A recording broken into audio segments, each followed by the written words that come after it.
इसरो के वैज्ञानिक चंद्रयान 3 को भेज रहे थे सिग्नल। इस बीच चांद पर ऐसा गरजा चंद्रयान 2 नासा तक पहुंची दहाड़। हिल गया चीन। चंद्रयान 3 से पहले ही चंद्रयान 2 को मिली बड़ी कामयाबी।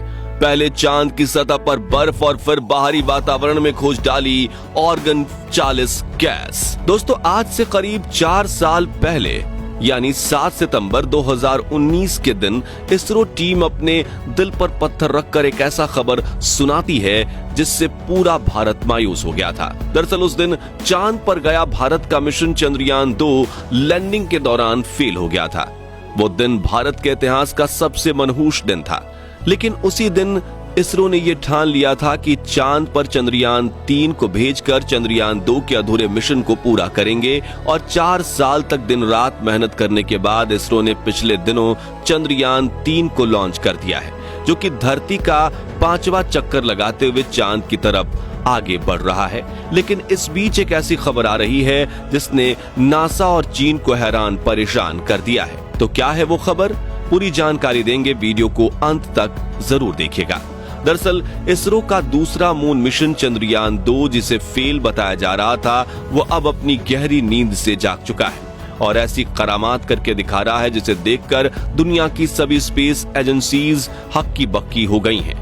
क्योंकि अपने लाखों डॉलर्स के मून मिशंस भेजकर जो काम वो लोग नहीं कर पाए, वो अब इसरो का वो मिशन करके दिखा रहा है जिस पर दुनिया ने फेलियर का ठप्पा लगा दिया था। हालांकि दोस्तों, इसरो को अपने इस अंतरिक्ष यान पर पूरा भरोसा था और जब चंद्रयान 2 का विक्रम लैंडर क्रैश लैंडिंग की वजह से तबाह हो गया था, तब भी इसरो ने कहा था कि हमने इस मिशन के 90 से 95% उद्देश्यों को पूरा कर दिया है।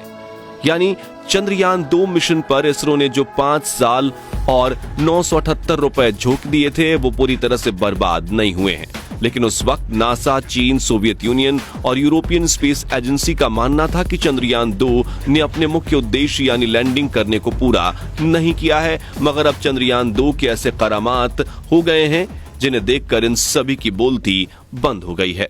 दोस्तों, बेशक चंद्रयान 2 का विक्रम लैंडर चांद पर क्रैश हो गया था और उसके उपकरणों ने भी काम करना बंद कर दिया था, लेकिन इस मिशन में इसरो ने सिर्फ लैंडर को ही चांद की सैर करने नहीं भेजा था, बल्कि लैंडर को चांद तक ले जाने वाला बड़ा हिस्सा यानी ऑर्बिटर उस वक्त भी सही सलामत था और 100 किलोमीटर इंटू 100 किलोमीटर की कक्षा में हमारे चंदा मामा की परिक्रमा कर रहा था। और बड़ी बात यह है कि इसरो ने उस ऑर्बिटर पर 1-2 नहीं बल्कि 8 एडवांस टेक्नोलॉजी वाले पेलोड यानी उपकरण लगाए थे, जो चांद के ऊपर ढकी सफेद चादर से अंदर झांककर इसके अंदर मौजूद खजाने से पर्दा उठाने के लिए पूरी तरह तैयार थे। उस वक्त इसरो के वैज्ञानिकों ने यह बताया था कि चंद्रयान 2 का ऑर्बिटर बिल्कुल सही सलामत है और ये पूरे 7.5 सालों तक बिना थके चांद के चक्कर लगाता रहेगा और हमें चांद के बारे में डेटा भेजता रहेगा। लेकिन दोस्तों, वो समय ऐसा था कि लोगों की नजर सिर्फ चंद्रयान 2 के लैंडर पर टिकी हुई थी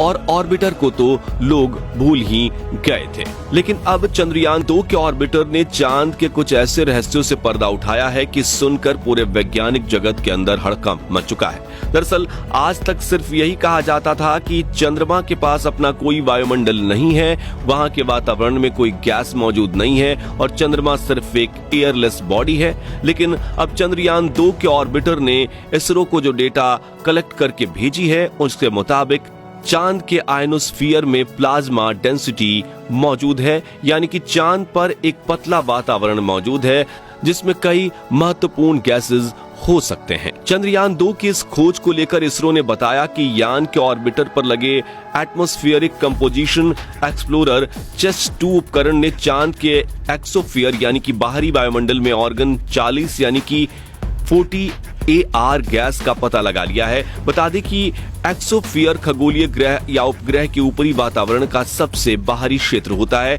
और यहीं मिली ऑर्गन 40 गैस की खोज से हमें चंद्रमा के बाहरी वातावरण के बारे में जानने में काफी मदद मिलने वाली है। इस खोज के बारे में आगे बात करते हुए इसरो के वैज्ञानिकों ने बताया है कि चंद्रयान 2 ने यह ऑब्जर्व किया है कि दिन और रात के दौरान इस ऑर्गन 40 गैस में भिन्नता दिखाई दी है।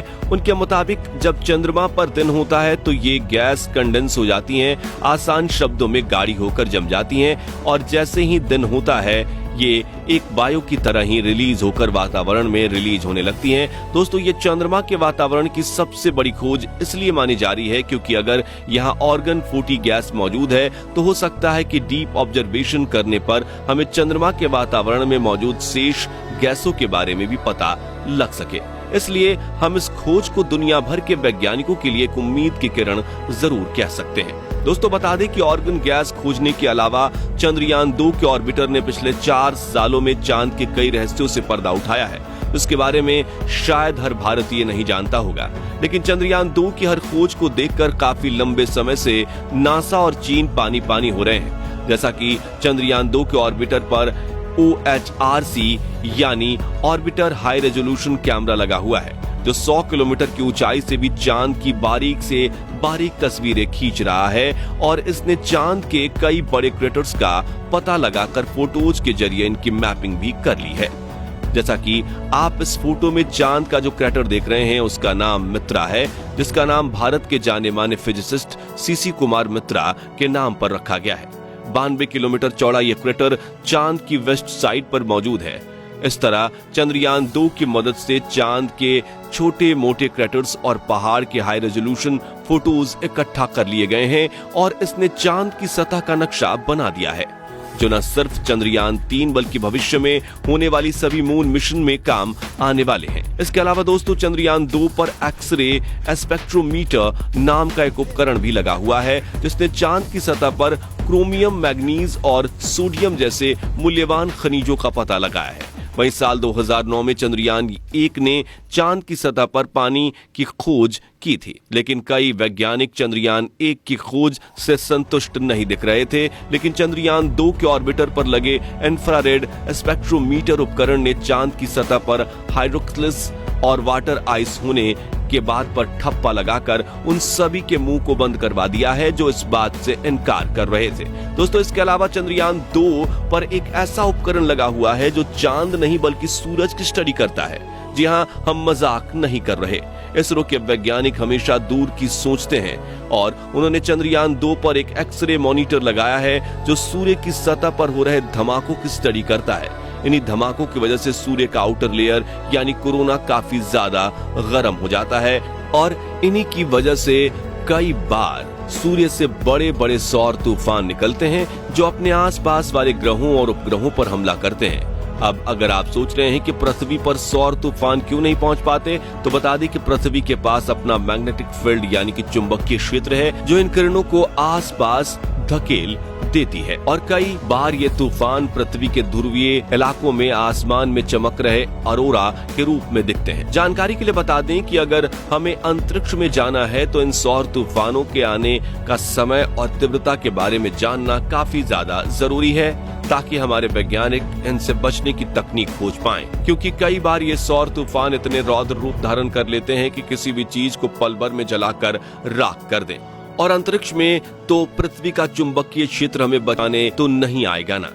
आखिर में दोस्तों, चंद्रयान 3 से जुड़े अपडेट की बात करें तो चंद्रयान पृथ्वी को अलविदा कहते हुए चांद की तरफ जाने वाले हाईवे को पकड़ने वाला है, जिसके लिए बेंगलुरु में बैठे इसरो के वैज्ञानिक 1 अगस्त के दिन बटन दबाकर चंद्रयान 3 के सभी इंजन को पूरी क्षमता के साथ ऑन करने वाले हैं ताकि चंद्रयान धरती की गुरुत्वाकर्षण कक्षा से बाहर निकलकर चांद तक जाने के अपने सफर में आगे निकल जाए, जिसके बाद चांद पर पहुंचकर चंद्रयान 3 का प्रपल्शन मॉड्यूल इसके लैंडर को खुद से अलग कर देगा, जो कि चांद के दक्षिणी ध्रुव पर लैंडिंग करके चंद्रयान 2 के बचे हुए मिशन को पूरा करेगा। तो दोस्तों, चंद्रयान 2 की इस करामात को लेकर आपका क्या कहना है, कमेंट करके जरूर बताएं और वीडियो पसंद आई हो तो इसे लाइक और शेयर जरूर कीजिएगा। साथ ही इसरो के चंद्रयान 3, आदित्य L1 और गगनयान जैसे बड़े मिशन की पल पल की खबर जानने के लिए हमारे चैनल को सब्सक्राइब करके पास वाली घंटी जरूर दबा दीजिए। धन्यवाद।